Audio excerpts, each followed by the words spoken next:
বিশ্ববাজারের অস্থিরতা ও মধ্যপ্রাচ্যের যুদ্ধের দামামা যখন জ্বালানি সংকট বাড়িয়ে দিয়েছে, ঠিক তখনই চট্টগ্রাম বন্দরে এসে পৌঁছলো আরও 3টি জ্বালানিবাহী জাহাজ, যেগুলোয় আছে ডিজেল ও জেট ফুয়েল। এর মাধ্যমে জ্বালানি সংকট কিছুটা হলেও দূর হবে বলে আশা বিশেষজ্ঞদের। সৈয়দ তামিম মাহমুদের রিপোর্ট। মধ্যপ্রাচ্যে যুদ্ধ ছড়িয়ে পড়ায় বাংলাদেশে তেল গ্যাস আমদানি নিয়ে চলছে অনিশ্চয়তা। এর মাঝেই জ্বালানি নিয়ে চট্টগ্রাম বন্দরে এসেছে 3টি জাহাজ। এসব জাহাজে আমদানি করা হয়েছে 12,000 টন জেট ফুয়েল ও 68,000 টন ডিজেল।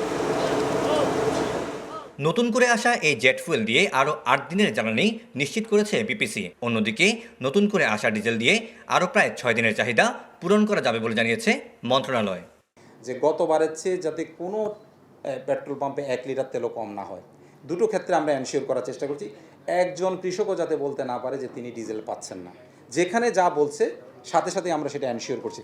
এদিকে হরমুজ প্রণালী বন্ধ থাকায় অপরিশোধিত তেলের অভাবে প্রথমবারের মতো বন্ধ হয়ে গেছে দেশের একমাত্র তেল শোধনাগার ইস্টার্ন রিফাইনারির পরিশোধন কার্যক্রম।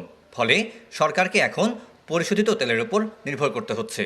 কস্ট ম্যানেজমেন্টে কীভাবে কমানো যায়, কস্টিংটা কীভাবে কমিয়ে এনে গভর্নমেন্টে এদিক দিয়ে অবশ্যই খেয়াল রাখতে হবে। এবং গভর্নমেন্ট টু গভর্নমেন্ট যদি কোনো কন্ট্রাক্ট করা যায় দীর্ঘমেয়াদে, এটা চিন্তা করতে হবে। আমার অতি দ্রুত ইস্টার্ন রিফাইনারি লিমিটেডের উৎপাদন প্রক্রিয়া পুনরায় চালু করতে হবে আমাদেরকে। দেশে বছরে গড়ে 65 থেকে 68 লাখ টন জ্বালানি তেলের প্রয়োজন। এর মধ্যে চাহিদার 20% অপরিশোধিত তেল মধ্যপ্রাচ্যের দেশগুলো থেকে আমদানি করা হয়, আর বাকি 80% জ্বালানি তেল পরিশোধিত অবস্থায় আনা হয় সিঙ্গাপুর, চীন, ভারত, ইন্দোনেশিয়া, মালয়েশিয়া সহ 7টি দেশ থেকে।